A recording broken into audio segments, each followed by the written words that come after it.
মুখ দেখালেন নাকি? হ্যাঁ, তোকেই ডাকলাম। আচ্ছা, এখানে নয়ন মাস্টার বাড়িটা কোন দিকে রে? কি দরকার মুখ কান দেখুন কিছু করির বাং নাকি? তোকে বলতে হবে আমরা নয়ন মাস্টার বাড়ি কেন যাচ্ছি। দাদা দেখো না, একে বলে সবকিছু বলতে হবে। আচ্ছা আপনারা আমাকে এইভাবে কথা বললেন কেন? ওরে বাবা রে বাবা, গ্রামের ছেলেরা শুদ্ধ ভাষায় কথা বলে। দেখছো দাদা, আমাদের সাথে খাতির জমানোর চেষ্টা করছে। আরে না না, তোমরা যেরকম ভাবিলাচ্ছেন সেরকম না হয়। থাক, হয়েছে, এত কথা ঘোরানোর দরকার নাই। তোমার কাছে যেটা জানতে আসছি সেটা উত্তর দাও। নয়ন মাস্টার বাড়ি কোন দিকে? মুই তো কোনো ভুল কথা কম নাই, মুই খালি তোমাকে কলুম নয়ন মাস্টার বাড়ি কি কাজ। মুখ কান মুই তোমাকে নিজে নিয়ে যাও। এই চাষার বাচ্চা চাষা, তুই জানিস আমি কে? তুই আমার সাথে তর্ক করিস? তার জন্য তোমরা আমার গায়ে হাত তুললেন? মারছে বেশ করছে। তুই আর একটা কথা যদি বলিস তোকে আবার মারবো। তুই জানিস আমরা কে? আমরা হলাম কুটিপতি। আমরা এখানে নয়ন মাস্টার ভাইয়ের সঙ্গে আমার বোনের বিয়ে ঠিক করতে আসছি, আর তুই শুধু শুধু দাঁড়িয়ে আমাদের সঙ্গে সময় নষ্ট করতেছিস। দাদা চল তো, এখানে সময় নষ্ট করে কোনো লাভ নেই। আমরা অন্য কারো কাছ থেকে জেনে নেব। চল চল চল চল।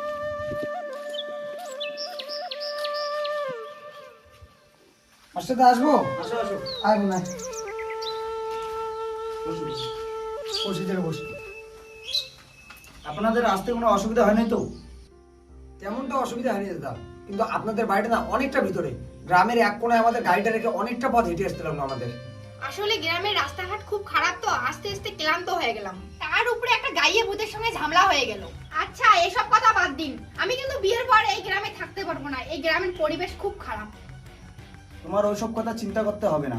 কোচবিহারে আমাদের একটা ফ্ল্যাট আছে, বিয়ের পর তুমি আর ভাই ওখানে গিয়ে থাকবা। ওয়াও, তাহলে তো খুব মজা হবে। কুচবিহারের ওই ফ্ল্যাটে থাকার তোমরা বাদ দাও, ওই স্বপ্ন তোমার জীবনে পূর্ণ হবে না। কৌশিক, তুই ওইসব কথা বলিস কেন? দাদা দাদা দেখো, এই গাইয়ে ভূতটা আমাদেরকে ফলো করতে করতে এখানে চলে আসছে। এই গাইয়ে বুটটা এখানে কিভাবে ঢুকলো? মাস্টারদা, এই গাইয়ে বুটটাকে এখনই বাড়ি থেকে বের করে দাও। আরে তোমরা এসব কি বলছো? দাদা, এই ছেলেটাকে যখন আপনার বাড়ির ঠিকানা জিজ্ঞাসা করলাম তখন এই ছেলেটা আমাদের মুখের উপর অপমান করলো। তোমাদের কথা ভুল হচ্ছে, আমার পুরো কথাটা আগে শোনো। না দাদা, আমাদের কোনো ভুল হচ্ছে না। আমার কি মনে হচ্ছে জানেন, আপনারই কোথাও ভুল হচ্ছে। তার আগে এই ছেলেটাকে আপনার বাড়ি থেকে বের করে দিন। আমার কথাটা তো আগে শোনো। থাক দাদা, তুমি আমাকে কভার দে, দেখি কি কি কভার পাই। দাদা মানে? দাদা, এই গাইয়ে ভূত কি বলছে? মাস্টারদা, এই ছেলেটা আপনাকে দাদা বলতেছে কেন? দাদা বলার পিছনে তো কোনো কারণ আছে, কারণ সে আমার একমাত্র ভাই, তার সঙ্গে তোমার বোনের বিয়ের কথা চলছে। দাদা, আপনি এসব কি বলছেন? আপনার মাথাটা ঠিক আছে তো? আপনি আপনার ভাইয়ের যে ছবিটা পাঠিয়েছিলেন তার সাথে তো এই ছেলে কোনো মিলই নেই। আর আপনি যে বলছিলেন যে আপনার ভাই নাকি বিদেশে চাকরি করে, তো এই ছেলে জমিতে কি করছিল? আরে আমার মাথায় একদম ঠিক আছে। তোমাকে যে ফটোটা পাঠিয়েছি সেই ফটোটা আমার ভাই আমাকে বিদেশ থেকে পাঠিয়েছে। সে তার পূর্বপুরুষের কথা বলেনি, তাই সে এখনো গিয়ে মাঠে কাজ করে। দাদা ঠিক কথা কইছে, কিন্তু একটা কথা আমার ভুলে গেছে। ওই বিদেশ থেকে এগ্রিকালচারের ডিগ্রি নিয়েছ শুধুমাত্র গ্রামে এই কাজটা করার জন্য। একটা মানুষ গ্রামের পোশাক পরতে পারে, গ্রামের কাজ করতে পারে, তাই বলে কি তাকে মুখে মুখে অপমান করতে হবে? তোমরা মানুষগুলো কেমন জানেন?